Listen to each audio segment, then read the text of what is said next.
ఈరోజు విద్యావంతుల్లో చాలా మందికి దేవుడు, దైవము, ఆత్మ అనే విషయాలలో నమ్మకమే లేదు. ఎందుకో పాశ్చిమాత్య దేశంలోని సంస్కృతికి అలవాటు పడిపోయినాం. ఒకనాడు దివ్యంగా భవ్యంగా నడిచిన ఈ సమాజం, ఈ భారతదేశం ఈ ప్రపంచానికే మార్గదర్శక ఆధ్యాత్మిక క్షేత్రంలో చూపించింది. అయితే ఈ రోజుల్లో అటువంటి నమ్మకాలు విద్యావంతుల్లోనే లేవు. ఎంతమంది గీతను చెబుతున్నారు, ఎంతమంది భారత భాగవతాలను చెబుతున్నారు.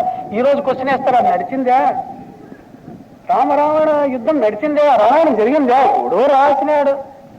దేవదానవ యుద్ధం జరిగిందే? మహాభారతం జరిగిందే?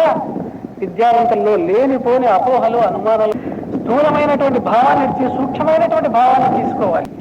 ఎల్లప్పుడూ హృదయంలో మంచికి చెడుకు సంఘర్షణ జరుగుతూనే ఉంది. మహాభారతం బయట చూడొద్దండి, పుస్తకాల్లో మీ హృదయంలోనే ఎప్పటికీ జరుగుతూనే ఉంది యుద్ధం. అది కామము, క్రోధము, లోహము, మోహము, మదము, మత్సరము అనే చెడు భావాలు, సత్యము, ధర్మము, శాంతి, నీతి, అహింస అన్నటువంటి సద్భావాలకు సంఘర్షణ జరుగుతూనే ఉంది. ఆ యుద్ధంలో పాండవులు జయించిన ధర్మాత్ముడు అవుతాడు, ఉత్తముడు అనిపించుకుంటాడు, పుణ్యాత్ముడు అనిపించుకుంటాడు సమాజంలో. ఒకవేళ ఆ పాండవులు నశించి ఆ చెడు గుణములే, ఆ కౌరవులే విజృంభిస్తే వాడు రౌడి అనిపించుకుంటాడు, రాక్షసుడు అనిపించుకుంటాడు, దానవుడు అనిపించుకుంటాడు. ఇదే దేవదానవ యుద్ధం అని భావించండి. ఒక సమయంలో మంచి ఆలోచనలు వస్తుంటాయి, ఒక సమయంలో చెడ్డ ఆలోచనలు వస్తుంటాయి.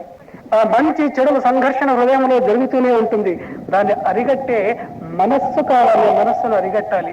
ఆ మనస్సును అరిగట్టేవాడు సద్గురువు చేతనే సాధ్యమవుతుంది.